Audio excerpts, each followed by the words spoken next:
as a Bears fan, I talk about how crappy the organization is, and it is, right? It is a bottom feeder organization in the NFL. But even with among the bottom feeders, there are levels. And while the Bears are really bad, they are nowhere near the true bottom feeders like the New York Jets, the Jacksonville Jaguars, the Cleveland Browns, and certainly, you could argue now, as bad as any of them, the Las Vegas Raiders. Like, for over 2 decades now, the Raiders have been one of the absolute worst run organizations in the NFL. I don't think that's an opinion at this point. I think that's a pretty basic and agreeable fact here. And what a shame it is to see that happen too. Such a key franchise in the history of the AFL and then obviously the NFL with such a marquee, like all-time owner in Al Davis and his impact and significance on the sport in a variety of different levels. To watch the Raiders, which frankly it started in part because of Al Davis, he took the ship down with him as he was dying at the end stage of his life. Harsh but true, right? And he put it in the hands of his Nepo baby son Mark, and that degradation of the greatness of the Raiders has only continued. And you see that now playing out once again, where the Raiders are in a spot doing what shitty organizations do. They just gave Antonio Pierce the full-time head coaching job before the 2024 season.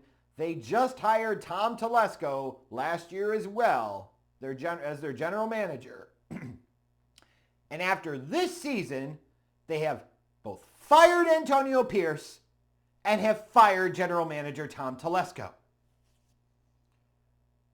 And this is on the heels of, if you remember, the hiring and pretty quick, like 2-ish years, firings of Josh McDaniels and Dave Ziegler, the coach and the general manager. They're coming off of the heels of you give John Gruden a 10-year contract and then you find out, he was saying some racist stuff in emails and such, and he doesn't make it, but 2.5 years. And this is just a perpetual problem of patheticness within Mark Davis's Raiders organization. What a farce they've become. And we'll start with Antonio Pierce because this shit was dumb to begin with.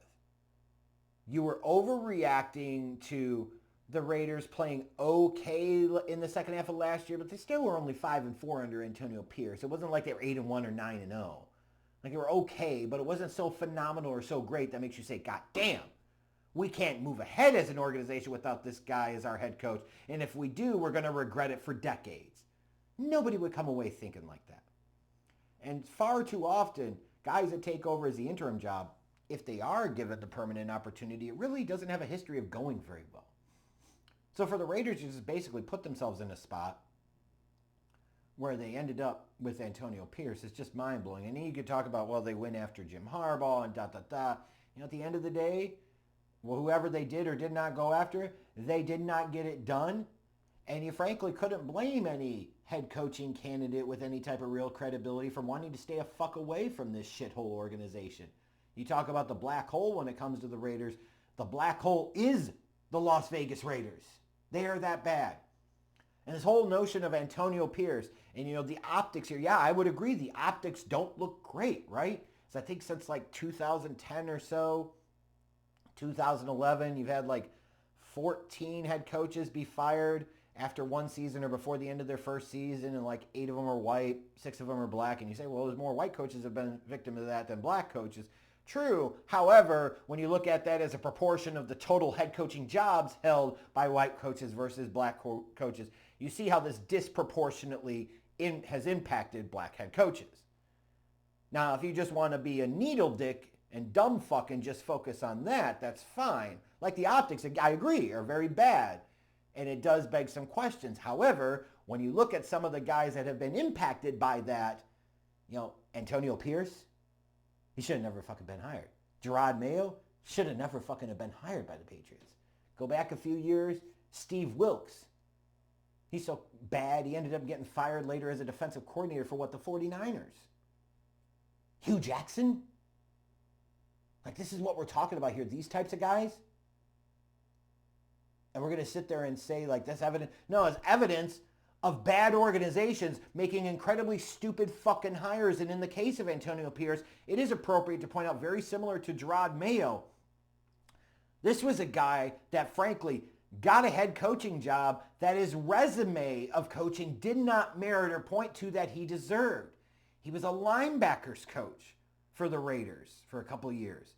He had never at any point in time at the NFL level been a defensive coordinator. You're basically giving him a skip level promotion and significantly increasing the responsibilities when you never even had him test drive that one step away of a defensive coordinator. Like he's skipping fucking steps just like Gerard Mayo did. So you're not even being able to see them run an entire side of the ball, and yet you're giving them the keys to run the entire freaking 53-man locker room. Where do I see the problem here? And sometimes here that happens with white coaches, and sometimes it happens with the offensive-minded guys in particular. But in general terms, it's not a good idea. It's bad organizational practice. It's bad freaking head coach hiring strategy. I don't give a fuck who you are or who you ended up hiring. It's stupid. Don't do that.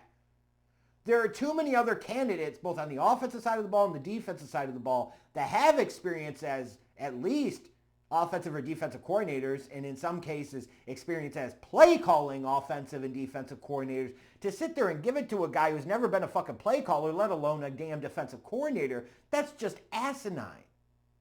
You bought too much in onto the bullshit of, oh, he's building a culture and this and that, and then you realize, oh, he's just not really ready for prime time yet. You can't really blame Antonio Pierce for taking the job because he might never have gotten that opportunity or been in the position to have that opportunity again. So why wouldn't you want to take it? You know, no matter how much a job is shitty as a head coach at the NFL level, and there are some really shitty ones. The Raiders certainly are one of them, and they've been proving that out time after time after time over the past couple of decades. The reality is this, there's still only 32 head coaching jobs in the NFL. People are still going to want those roles, and enough candidates are going to sit there and say, like, I can transcend, I can overcome the shittiness of this organization, the vortex and the abyss of fucking suck that is this place. But Antonio Pierce was set up for failure. He set himself up for failure by taking the job. At least he's going to get paid, right? But he should have never been put in this spot to fucking begin with, and he frankly should have realized he wasn't ready for prime time. So everybody has a bit of culpability here. But when you look at this, you say, okay, just what were you expecting with Antonio Pierce anyways? You were setting him up against Andy Reid and Sean Payton and fucking Jim Harbaugh coming into the fold. And you think Antonio Pierce is going to stand up to that? It's like the similar complaint I had with the fucking Bears. You look at the NFC North. You've got Kevin O'Connell. You've got Dan Campbell. You've got Matt LaFleur. And the Bears are sitting there trying to trot out Caleb Williams as a rookie quarterback with his head coach being Matt fucking Eberflus.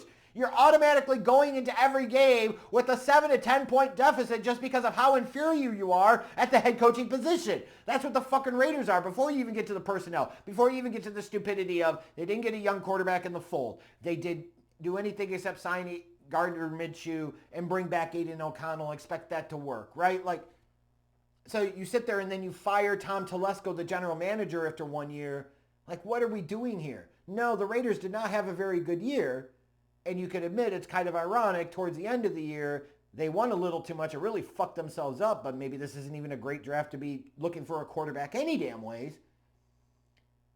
But as I look, like Telesco, his first draft there, and keep me honest here, but isn't he the one that drafted Brock Bowers 13th overall?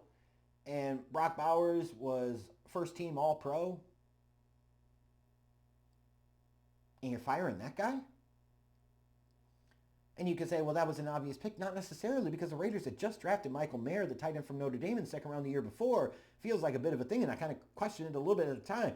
Hard to not be transfixed by the elite upside and athletic talent of a Brock Bowers, especially when you talk about a pick 13 at that point. But goddamn. But he took him. And even with the shitty quarterback play that Brock Bowers was surrounded with this year, he ended up being a first-team All-Pro. And then he drafted Jackson Powers Johnson in round 2 and DJ Glaze in round 3. And there's 2 starters on their offensive line. It might be starters on that offensive line for a long time. It's not perfect, but goddamn, I would say for a general manager's first draft, it doesn't seem like it's that bad. So why are you firing this fucking guy? And if your notion is, well, we want to sit there and put the head coach and the general manager on the same schedule, well, then you should have never gave Antonio Pierce a permanent job to begin with, you dumb fucks. Looking at you, Mark Davis, you're stupid. If you're going to say that, there was no reason to fire Telesco after 1 year, especially general manager. It's one thing to dispense of a coach after a year, but when you do that with a general manager, it's even worse. It just has even more deep, lingering impacts on an organization that take longer to overcome. And if your notion here was, well, you're doing it because maybe Tom Brady could convince Bill Belichick to say, no, I don't think so, and pull a move from 2000 like he did with the Jets and the Patriots and say, nah, I want to go coach the Raiders instead, or you think you're going to get a Pete Carroll, or you think you're going to get a Ben Johnson or a Mike Vrabel and entice them with personnel power, be careful what you wish for. You just might fucking get it because you want them on the same timeline. You could have done that by having Tom Telesco stay around and let him hire the next head coach. That shit just doesn't make any sense. And we're getting to a place here where organizations, like, sometimes I agree, you've got to make the decision and you've got to move on, but we're getting to this weird place where sports, and especially now the NFL, are really starting to match larger society as a whole. And what I mean by that is the lack of patience, the incredibly short attention span, the incredibly short interest level. And the first time there's any hint of negativity, the first scent of any potential obstacles, anything to overcome, they want to just cut tail and start over and move away, right? Like, it's chicken shit. But it's really concerning because you're creating an environment where, sometimes some of these coaches really struggle at the start, but they figure it out. Dan Campbell's first year and a half in Detroit wasn't exactly a banner performance, but Detroit and their general manager, Brad Holmes, they stuck with him. They had a vision, and look where the hell they are now. The Raiders continue to do this shit, they're never going to be anything other than what they are, which is an absolute dumpster fire, Mount Rushmore of shit, suck of modern NFL franchises. Like, how many organizations can you really point to right now and say they are worse run than the Raiders are? How many? And even then, are you that sure and that confident? Anyways.